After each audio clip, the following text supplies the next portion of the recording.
My husband and sister stole my money and planned a secret life together. My name is Lily Whitlock, and 3 years ago I thought I had the kind of marriage people envied, the kind with Sunday brunches, lake house vacations, inside jokes that made other couples roll their eyes. I lived in a quiet suburb outside Chicago with my husband Callum Royce and my younger sister Bryn Whitaker, who had moved in with us after a messy breakup. I believed I was the lucky one. Successful marketing director, beautiful home, loyal husband, tight-knit family. I was wrong. Callum and I met 8 years ago at a charity art auction. He was charming in a way that felt effortless, confident but soft-spoken. The kind of man who remembered how you took your coffee and what you said about your childhood dog. Bryn adored him from the start. She said I had finally found someone who deserved me. I trusted them both without hesitation, without question, without fear. The first crack appeared quietly. Callum started working late more often, sudden business dinners, weekend strategy retreats, whispered phone calls he would take outside on the patio. When I asked, he smiled, kissed my forehead, told me I was overthinking. Bryn defended him too quickly, saying I should be grateful I had a hard-working husband. I told myself I was being insecure, paranoid, dramatic. Then one night I woke up at 2:17 a.m. and reached for Callum. His side of the bed was cold. I walked downstairs and saw the faint light from the kitchen. I heard Bryn laughing, a soft, intimate laugh, the kind she used only when she was flirting. I almost walked in, almost announced myself, but something held me back. I stood in the hallway, heart pounding, listening to murmurs I couldn't fully hear.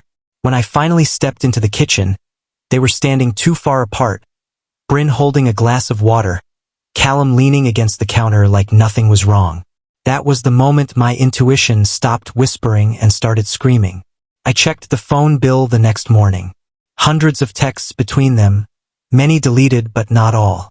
Messages sent while I was in meetings, while I was visiting our mother, while I was sleeping upstairs. There were inside jokes, complaints about me, references to moments I was never meant to know about. My hands shook so hard I dropped my phone on the marble floor. But betrayal was only the surface. 2 weeks later, I received a call from a private number. The woman on the line introduced herself as Sloan Mercer, a financial analyst at Callum's firm. Her voice trembled as she told me she felt guilty.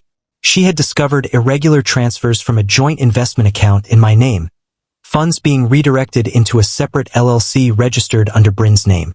My name was on the paperwork, but the signature wasn't mine. I felt my stomach drop, my marriage was a lie, and my sister was part of something bigger than an affair. That night, I didn't confront them. I smiled at dinner. I asked Bryn about her day. I kissed Callum goodnight.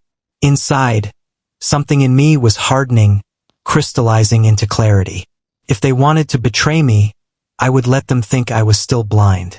Over the next month, I gathered everything: bank statements, email screenshots, security camera footage from the garage showing late-night meetings they thought I didn't know about.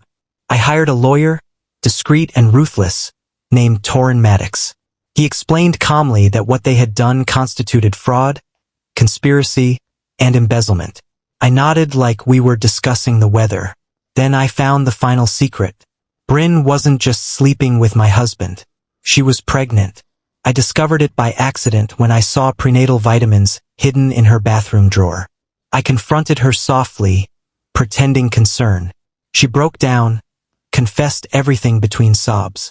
She said it started as comfort, as shared frustration about me being too focused on my career. She said Callum promised to leave me after transferring the last of the investment funds. They were planning to move to Seattle together, start fresh with my money, with her baby.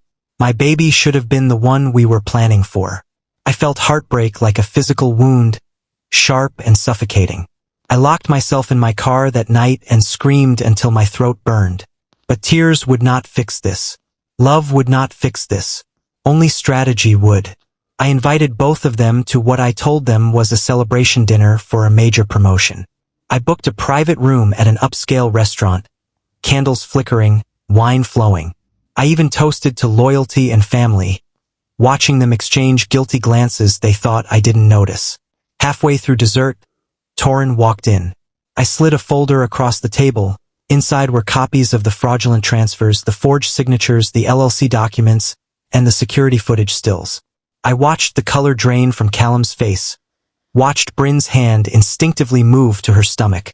I told them calmly that divorce papers had already been filed, that criminal charges would follow unless every cent was returned immediately, and Bryn signed a full confession. I told Callum that his firm had been anonymously tipped about the investigation. I told Bryn that I would never protect her again. They tried to blame each other within minutes, their great love collapsing under pressure. Callum accused Bryn of manipulation. Bryn screamed that Callum promised her everything. I sat there silently, the woman they thought was weak, watching them self-destruct. Within 3 months, Callum lost his job and his reputation. Bryn moved back to our hometown alone, her relationship in ashes before her child was even born. The money was returned under legal supervision, and I kept the house.